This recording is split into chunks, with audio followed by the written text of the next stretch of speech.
What if the financial markets reflected social justice? Well, for one thing, everyone would be listening to the Free Money podcast.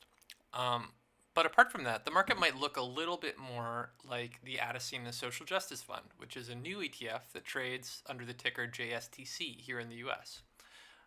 This week, we're talking with Rachel Freeman, Adasina's Director of Investor Services, about how they're building a bridge between social justice organizations and the capital market. We zoom in a little bit on issues like how ending forced arbitration for sexual harassment have historically been left out of the ESG equation. And then we touch on their experience starting a new investment fund and, as a minority and queer-led firm, how allocators can structure due diligence processes to better respect manager time, and why Adasina decided to start an ETF instead of a data company. Just quick heads up that Rachel's non-binary and uses they, them pronouns, which is rad. And we stand here at the Free Money Podcast. Also, it's worth noting that nothing on this podcast is investment advice, but you knew that already. If you mess up the pronouns or think we're giving investment advice, you need to log off immediately. Or just look inside yourself. You can also consider leaving us a 5-star review or, painting your car the Free Money colors in order to make up for these transgressions against humanity. We'll leave it up to you. But enjoy the podcast. Here comes the money. Here we go. Money talk. Here comes the money. Money, money, money. Welcome to the Free Money Podcast. It's where we give you the Brooklyn Bay Area consensus about institutional investing that, in fact, you desperately crave. Yes. Do we have and liability? You know what I've been craving. Are we creating an addiction? Is this bad? Man,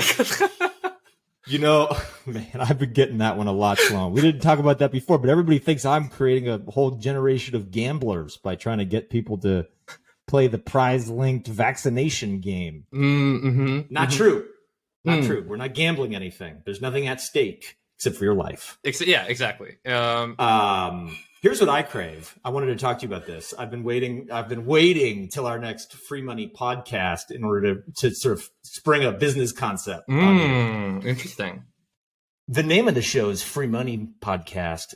The next best thing from free money is free drinks. And I recalled our plans, which are now almost fully fledged, to use carbon offset programs to plant plants. The plants that we plan to plant could be vines, apple trees. And so what I'm saying is carbon offsets leads to grapes and apples, leads to fermentation, leads to free booze. Hey, party on. I think that's pretty great. I think we just need a minor investment in this carbon offsetting concept we've got here. 1 or 2 million. Get SoftBank on the phone, right? Yeah, let's get Satoshi Son or whatever. What is his name? Oh, man. Oh, terrible. Yeah. I know he's the world's best PowerPointer. Yeah, honestly, it's people try to make their PowerPoint slick, and that's a mistake. You just need high-level concepts. Yeah. Generically supported with gut reactions. Number one at everything, our mission. This is perfect. Anyways, I do have news. Really?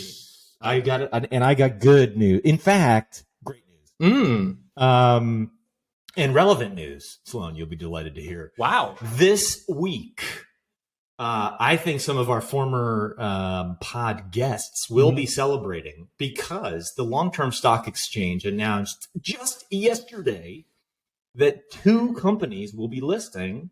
They are Twilio and Asana, and they will be dual listing, but that means making all the commitments to meet the listing standards of the LTSE, and that will be happening in August. And that was their idea, right? Is people will dual list at the LTSE, and then those kind of listing standards will propagate through other exchanges. So that's kind of how they're. That was the plan the whole time, right? Yeah. The plan is always to start with the dual listing, and to get some of these companies making commitments that are really tangible. You're getting listed on a stock exchange. In order to maintain that listing, you have to meet your commitments, or you get delisted. these are real commitments. And so the fun thing about this, just for the listeners out there, is the whole world of ESG tends to feel like a dog's breakfast of ratings, and we'll come back to that later in the show. Yep. But here we are actually putting some credible commitments and teeth behind those commitments. So I thought that was worth calling out. Yeah, and honestly too, I think it's one of the big critiques that I personally have about ESG is that like a lot of, we were roasting the vegan investment funds before. There's a vegan climate ETF that is like Microsoft, Apple, all the big tech companies, right? That's right. And like big tech companies are going to do well. They're going to be it's a good way to run a business these days. But to have a company actually make a more tangible set of commitments and not simply be like, oh yeah, we use computers and therefore we don't really emit that much carbon. That's quite a big deal. Yeah. No, this is a big deal. You're right. Yeah. So, next piece of news. This news comes from long-term friend of the show, Alicia McElhaney. Am I pronouncing the last name right? I don't even know. I don't think so. I don't. No, that's most certainly wrong. Yeah. A growing number of long-term investors are interested in evergreen fund vehicles, according to Alicia. And I myself... there's a little self-promotion here. I'm quoted in her story. I saw it. It's in the very small world department, Alicia and I are going to the beach on Sunday. This is basically just us hanging out with our friends. That's what this entire show is. Yes. Basically. Yeah. But evergreen funds, for those of you that don't know, are a different form of investment vehicle. It's a third-party vehicle, as in this is not a pension fund doing its own investing. It's working with third-party investment vehicle, but they've structured it to be long-term. And so it's an exciting way of trying to get more alignment and, frankly, put capital into long horizon projects, which tend to be societally beneficial. Yep. Like climate change solutions. So it's great to see the evergreen stuff coming back on and being looked at hard by investors. And there's this guy, Brent Beshore, who is active on Twitter and started this permanent equity fund maybe in 2012 or something like that with $2 million. And now it's now he's he's still in PE terms kind of a micro cap guy, but when he did that, it was wow, this guy is a lunatic. Yeah. Well, how the heck do you get your money out? What's the liquidity? All the stuff that the LPs are used to getting answers on. Yeah. They've got to figure out new questions. Yeah. Right? Yeah. The mechanic for investment returns in most private equity funds is flipping the damn thing. Right. Yeah, exactly. And so it's not selling from one GP to another GP. Yep. That's probably in your portfolio if you're CalPERS. Yep. Yeah, exactly. It's all very French absurdist. I think you need a PhD in literary theory to understand the absurdity of it all. Speaking of PhDs in literary theory, the Qatar Investment Authority. Oh yes, yeah, the well-known. Yes, well-known leaders. Crypto assets need to mature further as a marketplace, sort of suggesting that they would require less volatility and more maturity in crypto assets before they would be willing to invest. And that left me wondering. That's not just the news. We've all seen the volatility, but that left me wondering, Sloan, whether or not cryptocurrencies are Sharia compliant. Oh, that's very interesting. Right? Yeah. Yeah. And so I started to gazoogle it a little bit. Just so that people know, Sharia compliance is part of Islamic finance, and they ban things like usury and speculation. So charging interest or gambling. So lending has an equity component traditionally, right? In Sharia, in their world, in Islamic finance. Yeah, not in our world. Not in our world. Yeah. The lending is no go, and as is speculation, right? It's called Mizir. I'm sure I'm pronouncing that really well. Mizir is forbidden and it's speculation, and so I Googled it. I said, "Look, are cryptocurrencies seen as Mizir?" And the answer is no. Almost every single cryptocurrency is halal. Wow. Yeah. That is So incredible. there's news for everybody. Those of you that were worried, Muslims out there that were worried they were breaking the rules. You're not. Yeah, Have fun. Well, they must be. It's funny. I just put a blog post on the Free Money blog like earlier today about crypto. Like and subscribe.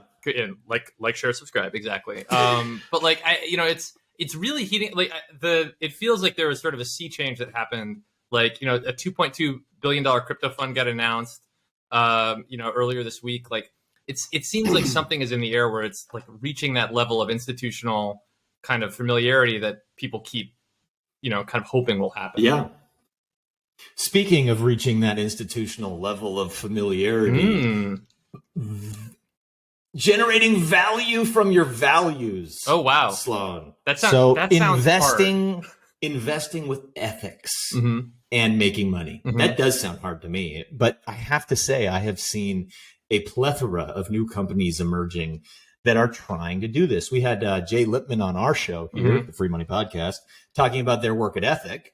But there are many new companies out there that are trying to help investors deploy capital in accordance with their beliefs. Yep. And Pensions and Investments magazine put out a report last week on impact investing, which I found incredibly interesting because it said a growing number of pension plans have said to their boards they're being pressured by stakeholders to do impact investing. And they noted in the story, there's now 1,700 institutional impact investors in the world today, managing about $715 billion. So this is going what feels like mainstream. That's incredible. Yeah. That really, it's funny. I think I just put a big piece out on ESG at, my gig at Fiduciary Wealth Partners. Yep. And part of what we were harping on there is that like so much of the ESG stuff that, is out there is like, BlackRock talking to BlackRock about, what they can market as a BlackRock product, Right. And like what's inspiring and, really kind of interesting about a lot of these impact funds is that, they actually tend to have links to people who are kind of involved in the communities that they're targeting in a way that's not so common with just like, kind of kicking the gun manufacturers and, the for-profit prisons out of your S&P 500 portfolio. Yeah, no, one is like a screen and one is, trying to rejuvenate, the system. And that I think is what everybody wants to see. There's been so much damage done already. It's like the question is, how do we actually rejuvenate? Yeah. And, it's funny. Our guest, this week is, working really hard on that. They are Rachel Freeman. I think I might have stolen that term rejuvenate right from their website. I mean, yeah, like that's, that's a copyright infringement. Sorry. But what their idea, they created a social justice index and an ETF to track it recently. And, they describe it as sort of being a bridge between financial markets and activists. And they're in the waiting room for this very amazing podcast. So cool. Fantastic. Hi, Rachel. Hi, Rachel. How's it going? We are vibing. Awesome. Yeah, totally. Happy Friday. Happy Friday. Happy Pride. Oh, likewise. Happy Pride. Heading right out to Transmarch right after this. Hell yeah. Yeah, throw Molotov cocktails at all the trans folks. PLZ, do it for us. Do it for the listeners. Jesus. But we were talking, in non-Molotov business. Back to our previously scheduled program. Yeah, exactly. Yeah, impact investing. To the more peaceful Molotov cocktail that y'all at Adasina have been putting together. Like I was just talking about how y'all have described this product, this index, as sort of a bridge between social justice organizations and the capital markets. Which sounds like a good idea, but can you describe that bridge a little bit, like in kind of how it's supported? Yeah, absolutely. Thanks so much, and thanks for diving in. I was just thinking about this actually in the context of Pride and about some of these the change that I think that actually needs to happen in using community centric ideas and bringing some of the most important pieces of the movement, into the system and into the infrastructure. And so, I believe that I found my people at Adasina. And so I think that, I can't take credit for this notion, but as a conduit of the information, something that we say is we're really building bridges between social justice organizations, activist allies, and financial markets, traditional financial markets. And we're really focused on public markets and investments. And so part of that is really moving the needle and, working towards systemic change. And I think thinking about all of the ways in which we can create change, the social justice organizers and the movements don't always have the levers or the tools, I think, to be able to pull within public markets, especially. And a lot of focus, and y'all know this probably likely better than I do, around, public equity and debt and things is really around like deep impact and catalyzing money directly back to community. For us, it's more about putting pressure on the corporations to change, but the people we're asking are actually the organizers and the social justice, activists, and saying, what are the issues that you would like to see, and how can we use our access, to pull that lever? So that's kind of what we say. We're the bridge. I kind of go back and forth, like we're the conduit of information, but we build the data to actually make the, allow the organizations and the movements to, drive that large scale systemic change. Gotcha. Yeah. So like, I mean, for, as an example, we might have, a set of community activists who are like, angry that a pipeline is moving through their community, but not necessarily have the connection to talk to the pipeline company that is behind that and apply direct pressure and bring investor pressure to bear. Is that kind of an accurate characterization? Yeah, absolutely. And I think that thinking like pipeline level, where you're thinking that all of the folks that are involved with, the actual implementation and infrastructure of a pipeline going in, or thinking about sort of like large systemic shifts that need to happen, paying a livable wage, changing employment practices. A lot of folks are really engaged in taking the notion and sort of applying it, through ESG. And I think for us, it's more about what is the actual like specific thing that needs to happen, and how can we work to create reputational risk outside of just the data within the portfolio, so that we can, use that community information and put pressure on those corporations, like you said, with the pipeline. Exactly. It's a great example. That's I want to kind of go into another example too. Like on your filing, there was this example of Alibaba, like the Chinese kind of e-commerce retailer, that y'all kicked out of your portfolio over, various complicities in, kind of the ongoing, like terrible genocide, et cetera, that's happening with the Uyghur people in Eastern China. Can you talk about how that data percolated up to your board, how the decision was taken, and kind of how the structures enabled that action to take place? Yeah, absolutely. And thanks so much for naming it a genocide. I think, it's sometimes being in so many like financial, I guess I can say what I want here, right? Yeah. It's free money. This is We got free speech. This is an unsafe space for bigots. My compliance team I'm gonna get a G-chat from them shortly, I'm sure. I will say. Yeah, thank you for naming a genocide. Just hearing, as an example, I would be in so many rooms with, financial services folks where we would, last summer, for example, they would be dancing around, walking on eggshells around, well, this thing that happened to this guy, George Floyd. And I'm like, oh, the murder of George Floyd. The way that we just dance around things, especially in financial services. So thank you for the space to speak about it freely, and for also just naming it a genocide. Yeah, I think that fact is just not in dispute. And it's just an ongoing persecution of the Uyghur people. It's a genocide. It's multiple human rights abuses. It's persecution and oppression. And I think thinking about, for us, one of the main ways that we, source information, I think like the pipeline example is a great example. One of the ways that we source information is from activists and allies and boots on the ground. And it sounds kind of simple, and it is, but really no one's doing that. And that's part of, I think, what's a differentiator for Adasina, but it also is something that, we're listening and saying, hey, those closest to the issue are most oftentimes closest to the solution, but furthest from the power. So for us, is a conversation about who is perpetrating, who's actually supplying the technology to allow folks to oppress the Uyghur people. And actually, Alibaba came up on many different reports, investigative journalism. There's a lot of many articles out there around the work that they were doing.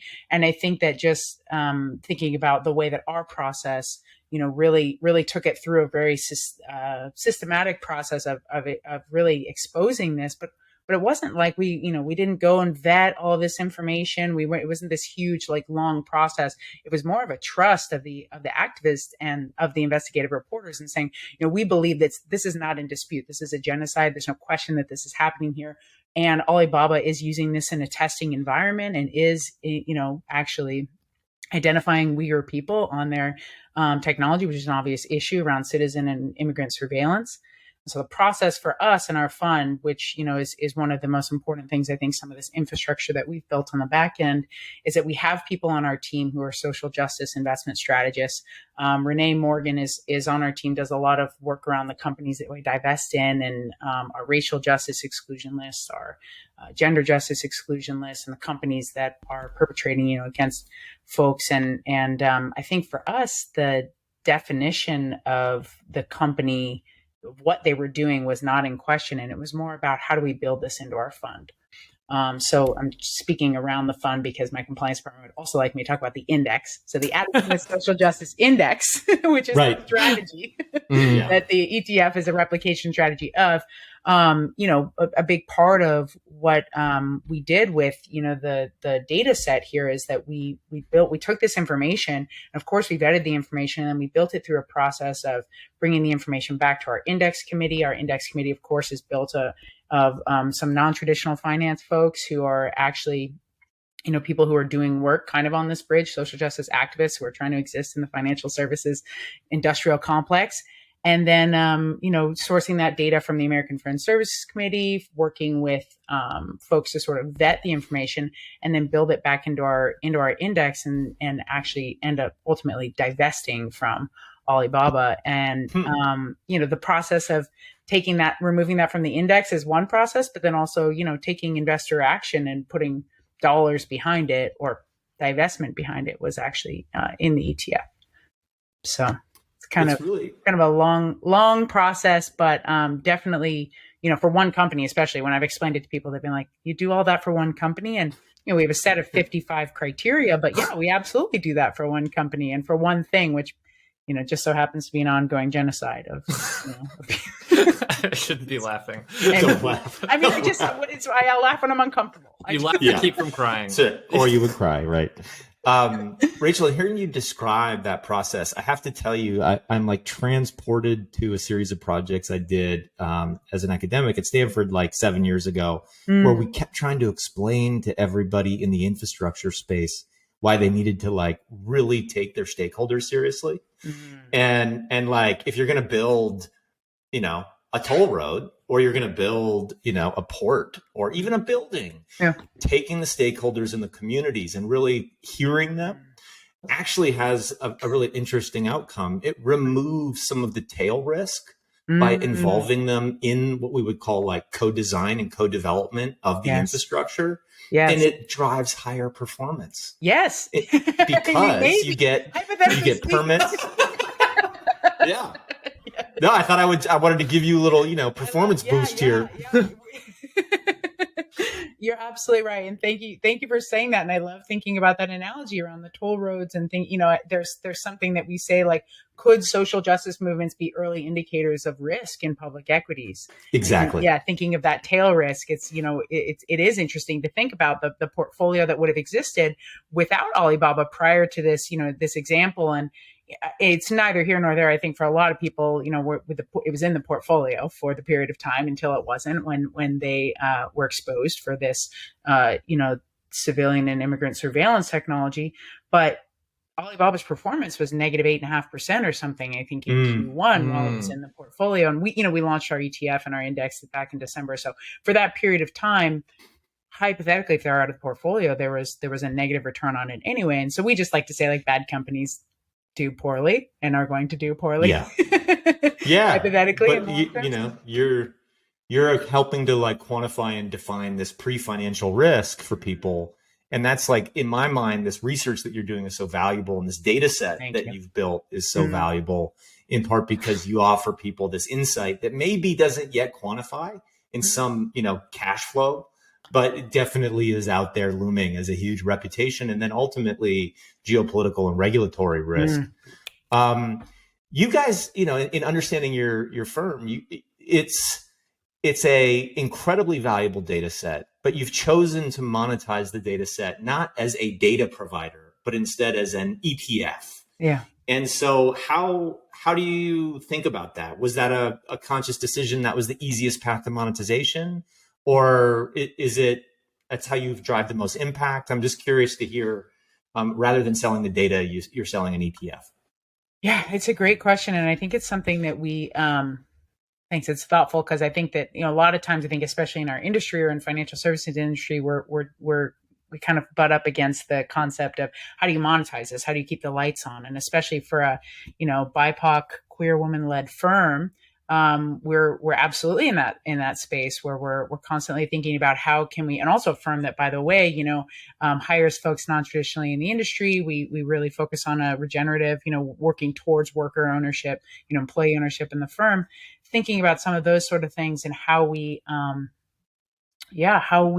look to keep our lights on. It's interesting to think about, like, why are we monetizing something? And so, of course, there's some kind of product, there's some kind of something that we're monetizing. And we were at a crossroads, and I was kind of on the shift from what was Robichaud and Phillips and a financial planning firm to build Adasina late summer last year, right after the social uprisings.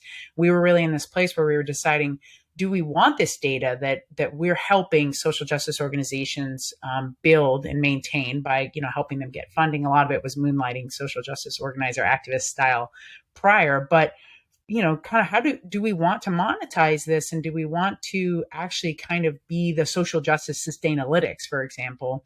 And we went, back and forth and lots of open conversations, I think, with the team. I think we ultimately landed on, building products and building an index so that we can build products and then managing campaigns as the way to drive that systemic change and say, rather than here's the data set and we're going to monetize it and we're going to, put it out like a lot of firms do and allow the clients to sort of choose the change that they want to see in the world. We basically said, we believe in intersectional justice. We think you need race, gender, economic, and climate justice, and they all need to work together. And we have all of these data sets that you can use, and we actually make them free and publicly available, I think, as you can see on the website.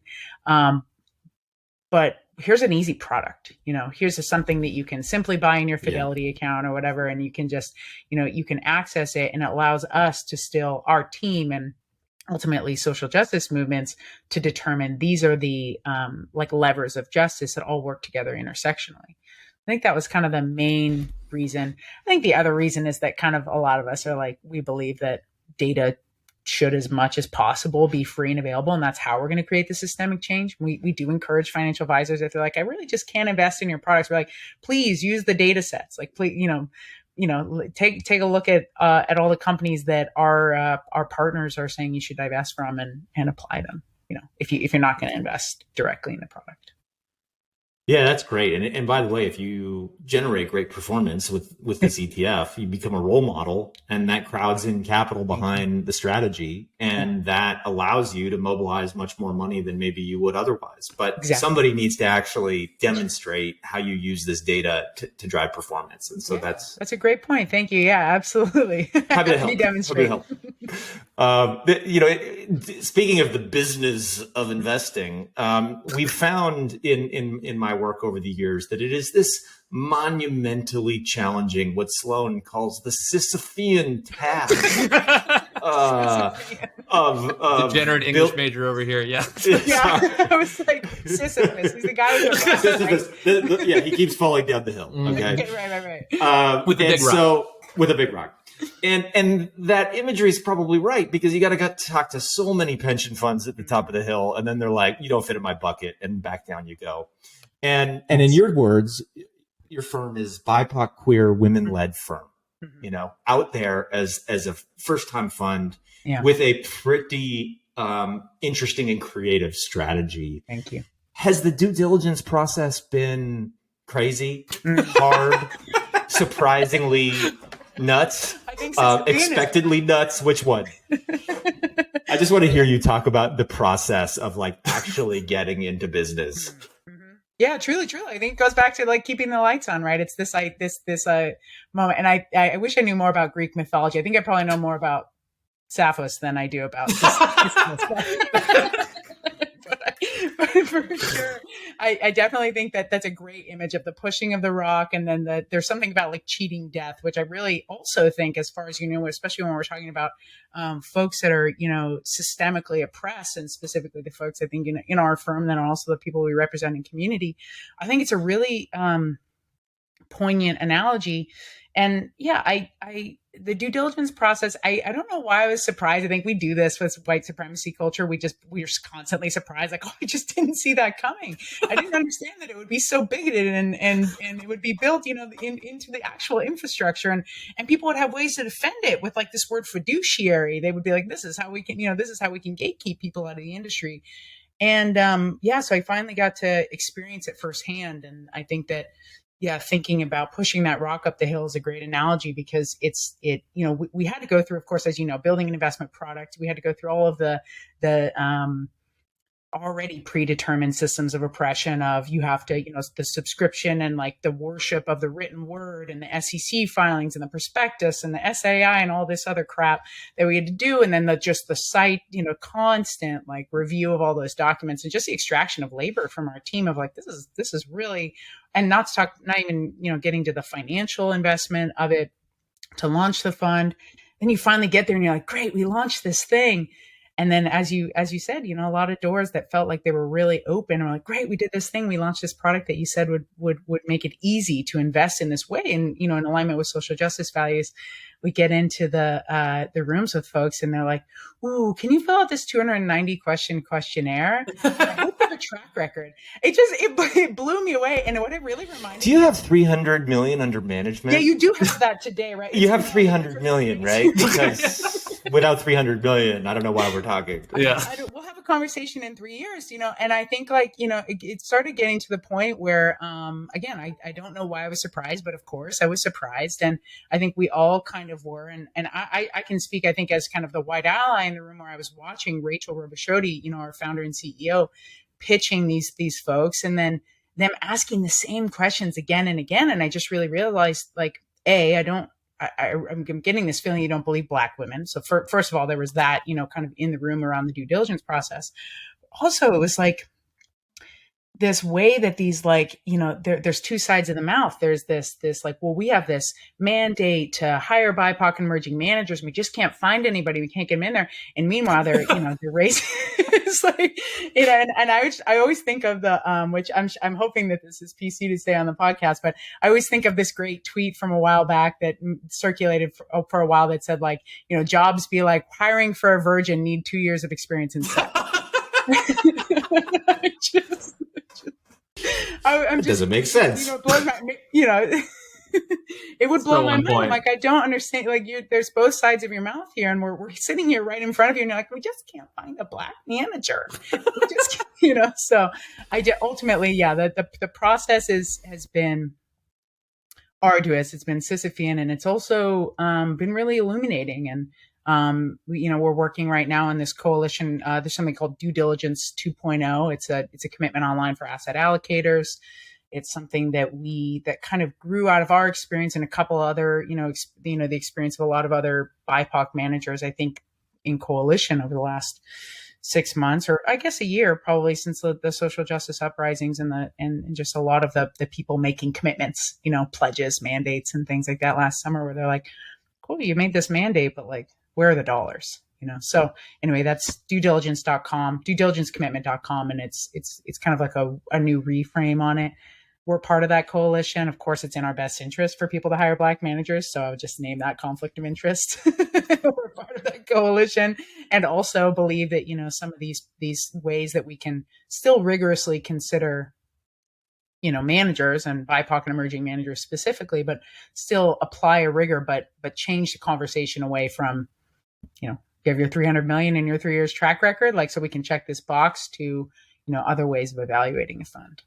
So The irony of this all too that I love is that y'all have been managing money as an RIA for like Yeah. a flagillion years. Exactly.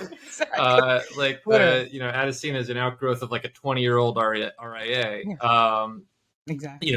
And so like the non-fungibility of track records, Mm. is just really kind of an amazing thing. And thanks for bringing up that due diligence 2.0 thing. I hope that the folks on the call check it out and give it some thought. I'm curious too, like, you guys have been organizing campaigns, right? And, there are folks listening to this who might be interested in participating in campaigns. What do you got going on right now? Yeah, no, I appreciate that. And I appreciate that framing around it. Yeah, folks may be interested. Yeah, absolutely. So I think, we have a great, one of the blessings of, my position as a, business development sort of, conduit of information to folks, is that I have a great marketing team.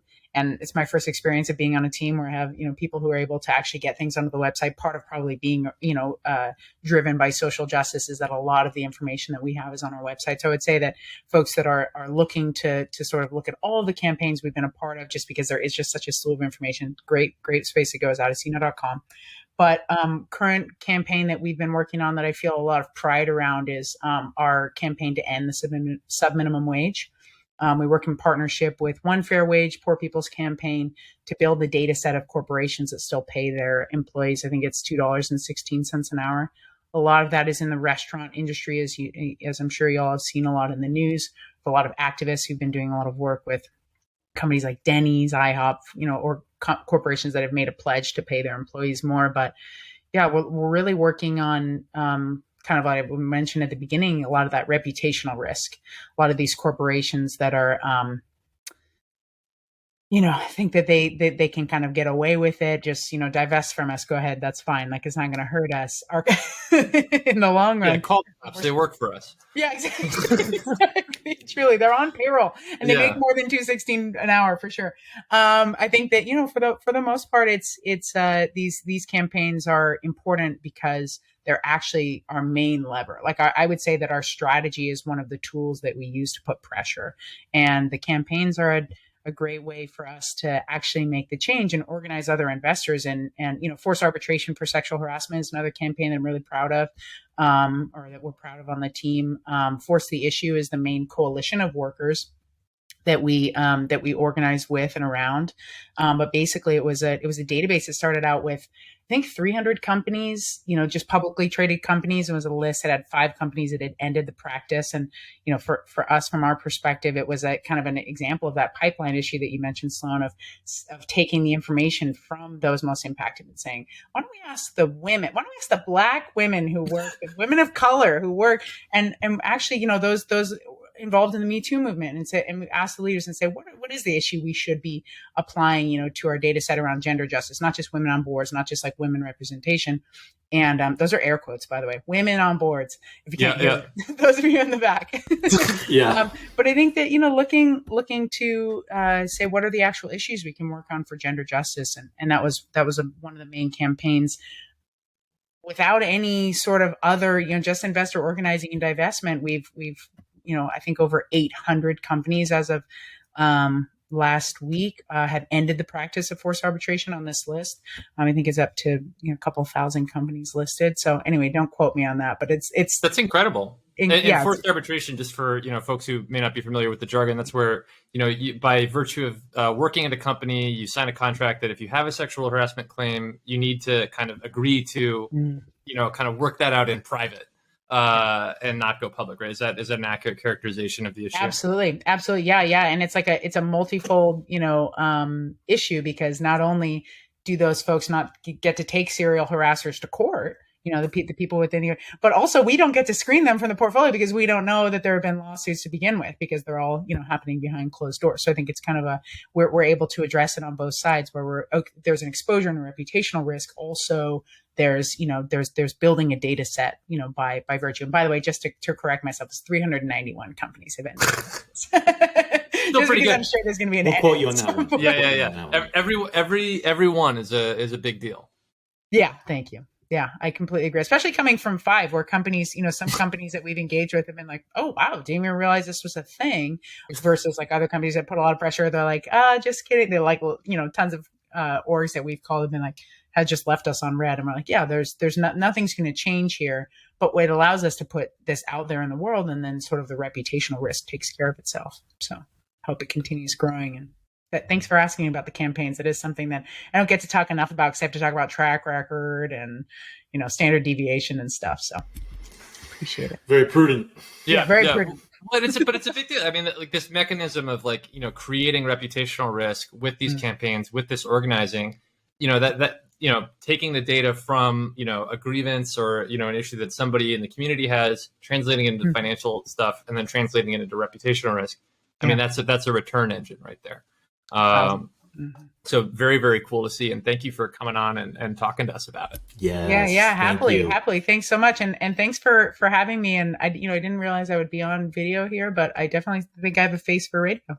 Oh, the videos are secret. The videos are just for us, so that we can see your air quotes. So we can see as long as you can see me. Yeah. That's great. I don't think that I'm ready to share my dirty laundry with the audience. Yeah, I mean, I just felt like, hey, That's we're doing. amazing. I'm happy that. Like literally, Sloan has dirty laundry. Like literally, there's a whole bunch of dirty towels right behind me. Yeah. And for the listeners, for accessibility, I'm wearing a baseball cap. I'm also wearing a t-shirt. Yes, that's fantastic. Very accessible. Thank you. Thanks for having me. High five, and enjoy the Transmarch. Thank you so Thank much. you. Definitely will. Thanks for having me, y'all. Bye. Talk to you soon. Wow, cool. That was awesome. Yep, I am so. I think what they're doing is so interesting. And like, they're not just sitting there and piecing together a whole bunch of data sets that exist, or like, even worse, kind of bitching about all the data sets that exist and like how they can't knit them together into anything that makes sense, which I think is like kind of like the most common take that people have on ESG. Like, well, there's just so much data and we just can't make heads or tails out of it. I love their lived experience on like 12 issues. Like, how do you bring like this data to products? How do you fundraise? How do you build an asset management firm that isn't, look like the traditional asset management firm? All these different things are just things that I think we're all fascinated in. And so I think it was really great to have them on. Yeah. Well, what else is great? Master of the segue, Sloan Ortel. I love it. Here we go. It is the Dear Ashby segment. This, for those of you who are not used to, our fine podcast here, is where we answer questions from you. We have a format. We have a legitimate format to this thing. It is increasingly legitimate. And I think last we checked, we had 8 5-star ratings. That's true. That's correct. So that's pretty good. That's almost in the. That's very close to double digits. Which I mean, if you take all the nice things that people say about us personally and add it up to that, you're up into like 12 or 13 nice things that people have said. Anyway, quick self-promotional tidbit. I mean, if you love us, if you love this, leave us a review in your podcast store of choice. Tell a friend, tell your neighbor. Make a bumper sticker and put it on your car. Do whatever you want. But also, if you have a question, email us, freemoneypod@gmail.com. These questions come from that. So we have some great ones this week. Okay. Well, great in the sense of terrible. The first one is Jesus. Well, okay. So Nestle. Interesting. These are interesting questions. This is so depressing. Okay. Hit me with it. Hit me. Nestle won a Supreme Court ruling recently, which released them from culpability over multiple incidents of child labor in their supply chains. The incidents are not in dispute. The company has a AA ESG rating from MSCI and a 4.9 out of 5 from FTSE. How depressing is this? They need to get on top of their supply chain. Yeah. Big time. Yeah. I mean, there's really interesting companies emerging, one of which in Santa Cruz, California, called Supply Shift. And they help companies track their supply chain. So all of the Nestle leadership that are obviously listening to this program should go and talk to Supply Shift. Yep. I think this is very depressing. It's not only depressing because child labor is still a thing and companies like Nestle are involved in it. Nestle also makes Nespresso. Yep. Putting that out there as a thing that, I have to send all my Nespresso pods back in a package. Otherwise, I feel bad about the amount of metal I'm putting into the earth. Yeah, like literally, like take once a something that month. is like totally compostable, totally sustainable, and turn it into an ecological nightmare. A disaster. Like we're taking coffee, which we should just pour down the drain, and we're creating a disaster out of it. Anyway, this story makes me think that it's very hard to just do ESG as a catch-all. Yep. You have to drill down. They're risky. How? And investors that care about justice or, human rights, like there should be some rating somewhere that says F. Yeah. Right. It's fine that like the rest of the organization is well governed and diverse and, takes care of their stakeholders. And if that's what you care about, and that's, the ethics that you carry into your investment strategy, fine, invest in Nestle. But if you have an approach where you really just can't support companies that have anything to do with child labor, you should be able to find that easier. Yeah. So that, I think we need better outcomes data is the answer to this. Mm-hmm. And I would encourage people to go and look for impact outcomes data providers. They do exist. Net Purpose is one out of London. So it can be done. It can be done. It can be done. Yeah. And, and this supply chain issue is something that people have been talking about for a long time. I mean, we did work on it at CFA in like 2017, 2016. And back then we talked to a large unnamed multinational chocolate company that said that their target was to get 50% of their cocoa from West Africa to be free of child labor by 2020.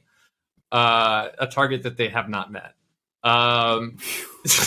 So anyway, the world is bad and don't eat chocolate. And if you do eat chocolate, buy expensive chocolate that has traceable supply chains. Yes. The next question is, so Morgan Stanley is blocking unvaccinated staff and clients from its New York offices.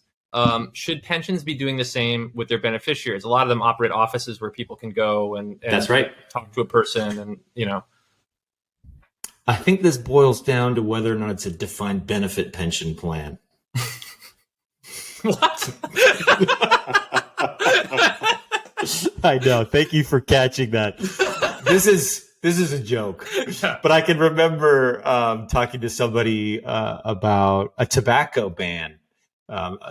A treasurer of a certain state, and I was like joking about how, well, if you ban tobacco, like all of your beneficiaries are going to live longer and your liability is going to go up. That was funny. That was funny for about 9 seconds, and then they were like, "You can't say that." Yeah, exactly. But in this case, if it's a defined benefit pension plan, yeah. Anyway, I would love to see everybody vaccinated, right? So we can get to herd immunity. Let's get back to and so you win the lotto. You win the Ashby Lotto. You win the Ashby Monk Lotto. Yeah, that's what they're calling it now. But I think the reality is I'm more about the carrots than the sticks. But I would like to protect, people in these organizations that, for whatever reason haven't been able to get vaccinated. So I'm all about if for private companies able to bar employees from like having customer facing roles that without a vaccine, like that to me makes sense. It's like limiting liability of the company of like putting people in harm's way. Yeah. I mean, why are we still not like totally vaccinated as a country? Like we have enough vaccines. Every time I open up my New York Times email in the morning, we're at like 46%. That includes the children, but still. Well, it's like, I was thinking there's a lot of stuff about WeWork going on right now about like there's this school that they created. There are a bunch of long form profiles are out about, the various people. There are a bunch of like, I think HBO is doing something, Hulu is doing something. Cousin Greg from Succession is playing the WeWork guy in a long form biopic. But anyway, I bring it up because the school that they were operating had a super majority of kids who had not had any of their vaccines. Oh my God. And in one of the pieces I was reading about it, there's a stat that someone said where in neighborhoods with a Whole Foods, i.e. affluent neighborhoods, the probability that kids are, you will have a level of abstraction more probability that people are not getting their vaccines than not. And I've seen personally, like, with the whole veganism thing, how easy it is, once you go from like not trusting, like, the microplastics that come in all sorts of, like, consumer goods to not trusting vaccines. There's a huge crossover there. Interesting. And a lot of people aren't really able to navigate it well, I think, which is also depressing. Yeah. This is the segment where we do depressing things. Yeah, no, this is mega depressing. It's like we have this gift that, like, is going to prevent people from getting sick. It's called a vaccine. And the fact that we've convinced ourselves that there's something wrong with it is just a tragedy. Yeah. Yeah. On that depressing note. In the happy end of it. I found out from an email about the Wikipedia list of emerging technologies. And sounds great. It's super. And the listener asked, what is your favorite of these technologies on Wikipedia's list of emerging technologies? And I looked before the show so I could be prepared for this. And it is, for me, the nanomedicine, which is the whole suite of nanotechnologies being deployed within the corpus inside your body. Nano measurements, nano, bots, all kinds of stuff. I think that is going to be really powerful to, like, have all the early warning stuff. Yeah. Did I ever tell you that, like, my dad's life was saved by a Fitbit? No. Yeah. Like, he had one of those, like, heart things where they start racing. And he was like, something's wrong with my Fitbit today, because he couldn't really tell, and he was sweating and not feeling well. And my mom was like, is it the Fitbit that has the problem?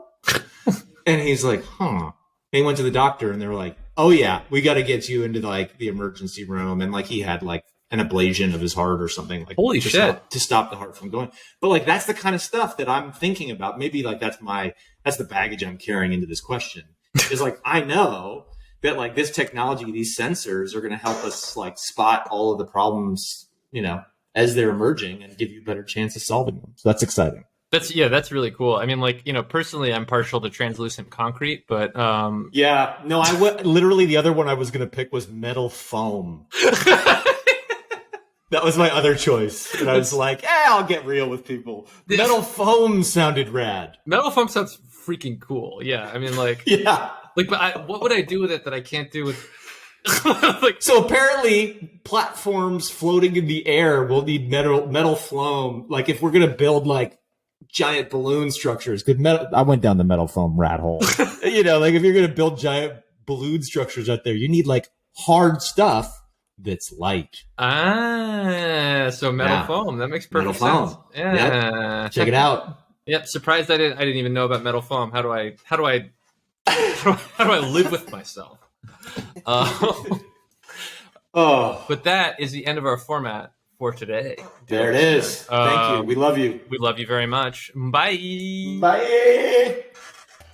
I'm looking like money, money, money, money, money, money, money, money, money, money, money. Let me get rain on them.